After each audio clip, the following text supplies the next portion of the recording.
Focus here on Newzroom Afrika, channel 405. Of course, it's the story that we have been looking at tonight here on Newzroom Afrika, channel 405. A multidisciplinary police task team has been arrested in a suspect in a Tembisa link matter, rather, to the Rosetta and alleged cash in transit incident on Monday. The incident left 8 people and 1 police officer dead. The suspect that was arrested is believed to be the one who fired shots at the helicopter. Police also recovered 4 rifles and ammunition, along with police and private security bulletproof vests. The police pounced on these suspects while they were allegedly planning to execute a cash-in-transit heist. Today, 10 suspects that were arrested in connection with the case appeared at the Johannesburg Magistrates Court.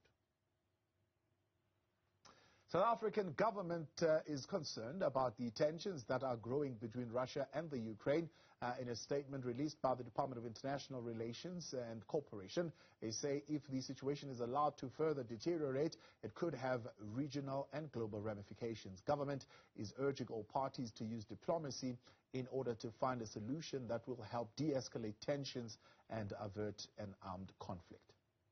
The Minister of International Relations and Cooperation, Dr. Naledi Pandor, said all parties have much to gain from a negotiated outcome and much to lose from an unnecessary and violent conflict. South Africa further calls on the United Nations Security Council to play a central role in the search for peace. The United Nations Security Council is the body given the mandate for maintenance of international peace and security, and it must exercise its role fully. As South Africa, we believe that all the issues of concern to any of the parties must be addressed in inclusive talks led by the UNSG. The world does not need another war, as that will result in death and destruction. Hence, our call for enhanced diplomacy. Now, DA MP Darren Bergman is calling for the South African government to condemn Russia for what he calls aggression towards the Ukraine. What should South Africa's response be to the tensions between Russia and the Ukraine? I'm now joined by Daily Maverick Associate Editor and International Relations Expert, Bruce Spector. Bruce, good to have you with us tonight on In Focus, and thank you for your time. I saw in one of the online publications a report that says South Africa is working on easing tensions between the Ukraine and Russia. This is attributed to the minister at DIRCO, Naledi Pandor. I don't know how true it is, but if it is true, the question would be, can South Africa play a role in easing the tensions between the Ukraine and Russia? That's a good question. I think part of the answer is in not assuming that everything is equal. As far as I can tell, there have been no Ukrainian efforts to overthrow the government of Russia or to occupy Russian territory.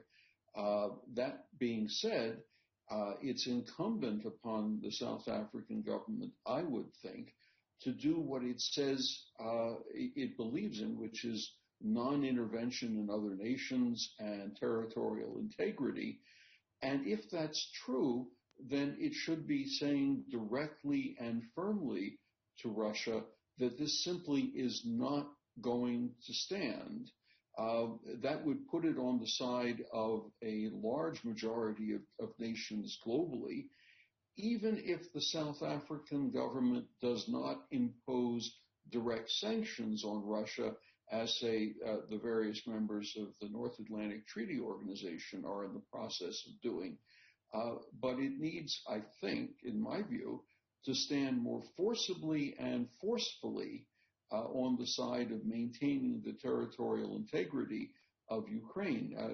South Africa and Ukraine, as far as I understand it, have had historic, in the years where diplomatic relations existed, they have had good relations. There probably isn't a great deal of trade in most respects, although I will note that I believe South Africa imports grain from Ukraine. Ukraine turns out to be the 4th largest grain exporter in the world, and the absence of Ukrainian exported grain is going to have a difficult impact on a number of fragile states across Africa and Middle East and other places.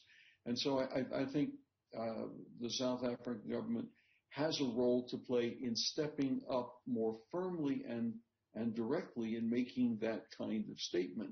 I wonder, though, about the idea that calling on the United Nations Security Council as the proper forum for this, since one of the Security Council permanent members is Russia, which is already a protagonist in the military action. Yeah. What you're saying, if their principal position of a peaceful solution to the conflict is based partly on the trade and the relationship we have with the Ukraine, what's the relationship with Russia then? I mean, of course, if we look at the BRICS relationship, how significant is that? Well, I mean, the BRICS relationship, I'm something of a cynic on BRICS and have been since it was declared by a bond trader at Goldman Sachs.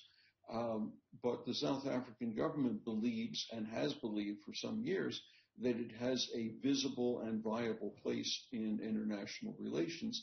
And if that's the case, then it should be in the position of saying to a colleague nation, no, please don't do this. This is not right. This is not how we behave as peace-loving and civilized nations. This is just wrong. Part of the problem, of course, is if this conflict persists, there will be refugees. There will be many refugees, and most of them will be Ukrainian, and they will be fleeing not into Russia, but they'll be fleeing into places like Poland and Slovakia and Romania, neighboring states. And if that's the case, then there is going to be an enormous need to help feed and clothe and house these people. And there again, the South African government could at least play the role as the moral factor in making the claim that this is something that has to be dealt with.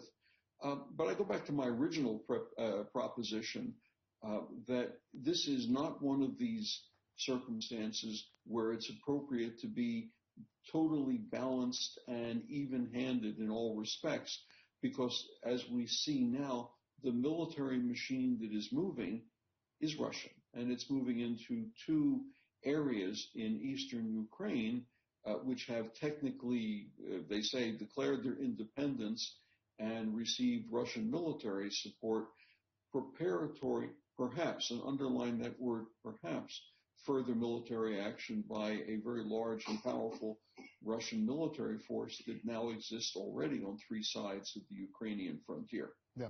From the Minister of Energy's point of view, it looks like the interest here is us paying attention to the developments because this could certainly result in a situation that could lead to higher costs for local motorists as far as fuel is concerned. Is that a good point to come in this debate for South Africa? Well, I mean, it's an important point for all nations that depend on petroleum-based fuels. It will have an effect if the conflict persists and if the Russians continue their military actions. It's going to have a deleterious effect on the price of petroleum. It's already risen some as a result of this. And if you are a motorist or if you depend on motorized transportation of almost anything, it's going to increase your costs. That's an indirect effect of the conflict. If you, as I say already, if you depend on grain exported from Ukraine, it's going to have an effect on the grain markets globally. But there's another thing I'll just toss out there which needs to be considered. We all know that the South African currency, the rand, is one of the middle income country currencies that is among the most volatile in global trading.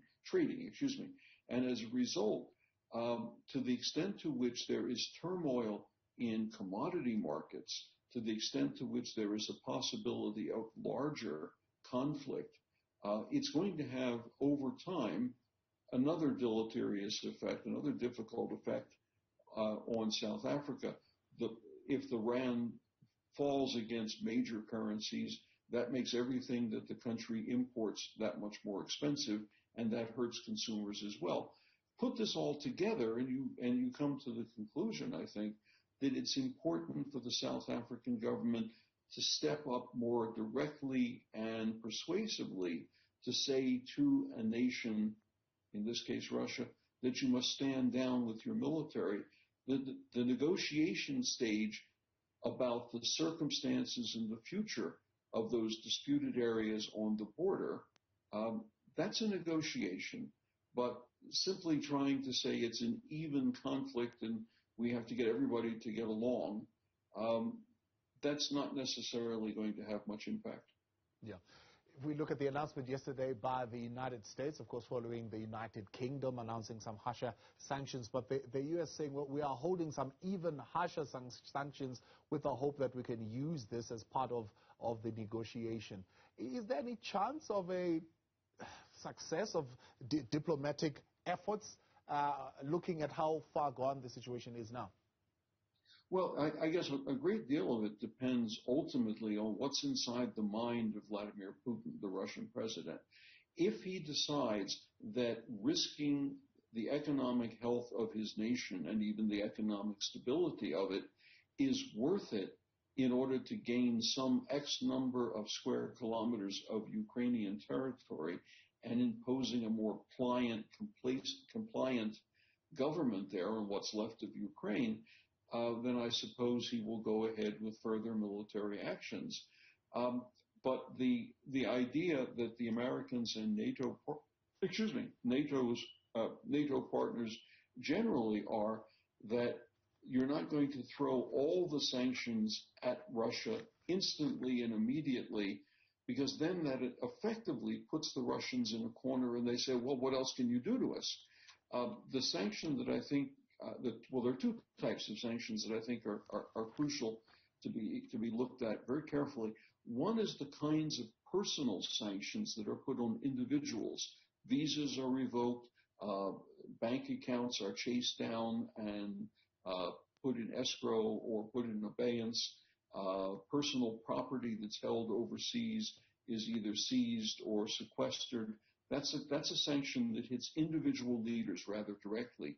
But there's the other sanction, and it's the one we started to hear about as a possibility soon, is getting the Russians to be in a position so that they can no longer have access to the SWIFT system.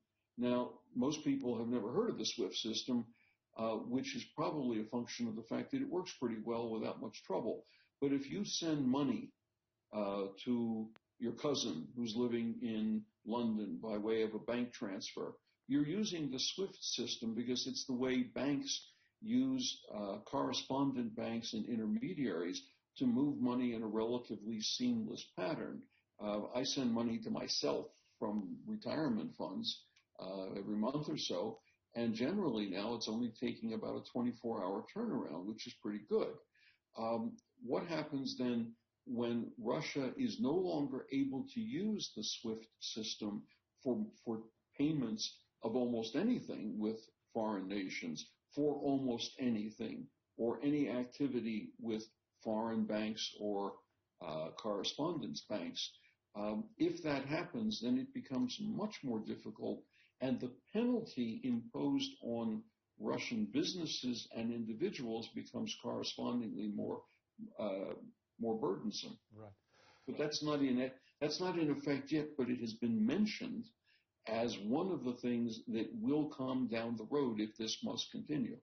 Brooks Spector, I appreciate your time. Thanks very much for joining us, Daily Maverick Associate Editor and International Relations Expert there, helping us understand the effects of this on South Africa, but also a role that we can play as a country in dealing with the tensions there that are enabling this conflict to continue.